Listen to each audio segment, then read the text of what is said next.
This is East Carolina Offensive Coordinator Donnie Kirkpatrick. We are talking one of my favorite things, Pirate football, on the Sports Objective, the official, unofficial podcast of the Pirates.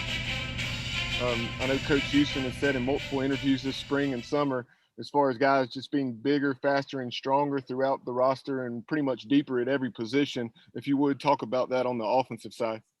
Well, I think he definitely would be saying the same thing that I would say there.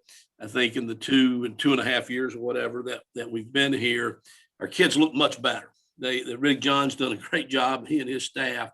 We did have a setback, I think, last year, and that with the pandemic, the kids got sent home for spring break and never really came back until June.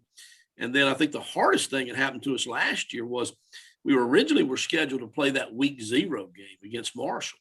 And so we were in a little bit of a hurry to get to the football part of it, even more so because we had to play a week early. We had to report for the official camp.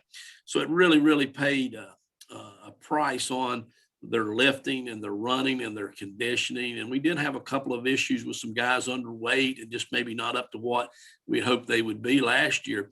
All that's kind of seemed to recover right now. We've had a great year, and the kids look really good. I was out watching them lift and run this morning with Coach Weaver, who was also in, and we both were looking at each other and said, wow, a lot of things have changed. The kids really are starting to look like some of the better teams in the league physically right now. So the other thing is we've just added a lot of personnel, I think, to our team. You know, offensively, when we got here, we didn't have a tight end. We had to talk Jeremy Lewis, who they originally had recruited to play defensive end, which now he is, oddly enough, there at defensive end again. We had to talk him in as a recruit. Would he come over and play tight end for us? And we were just trying to find anybody we could to play tight end. Now that room's full. We need more chairs in that room right now. And so that room's really been upgraded, I think, with Ryan Jones coming in, adding to that. You know, we'd added Zach Bird before. Aaron Jarman, who's a local product that played at Temple, has come in. We're really excited about seeing what he can do. And, you know, even Brian Gagg, who came here as a quarterback, has done some nice things at tight end. So, you know, you throw that in with Shane Calhoun, who was a true freshman last year, who had a tremendous year. That room is really, really upgraded. And I think the offensive line would probably be the other room that we've really, really tried to get better. I think this is probably true everywhere, but I know it's always been true in the years I've been at East Carolina. When we've been really good, we've been good up front. We've been good on the defensive line. We've been good on the offensive line. That was not the case when we got back here 2 years ago. We just could not match up with the teams we played up front. I think we're getting closer to being able to do that.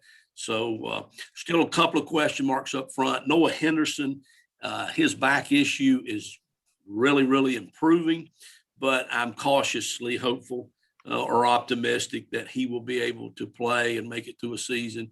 That'd be a huge bonus if we would get him back to add to that offensive line. But, you know, Justin Chase is kind of slotted in there at left tackle right now. Noah could come in and it would compete with him. You know, Avery Jones, who we brought in last year, ended up starting all but one game.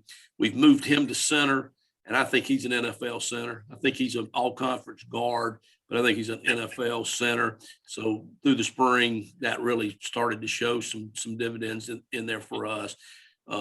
You know, with Fernando Fry being out all spring, but he's back. He's going all the way full speed right now. We had to play him at center last year, and that really wasn't his position. He had to do that for the team. We'll be able to move him back to guard. He'll be able to play both guards. So we've got, you know, with Nashad Strother, who we're excited about if we could just leave him at one position. He had to play like 4 positions last year. I think his guard is his natural position.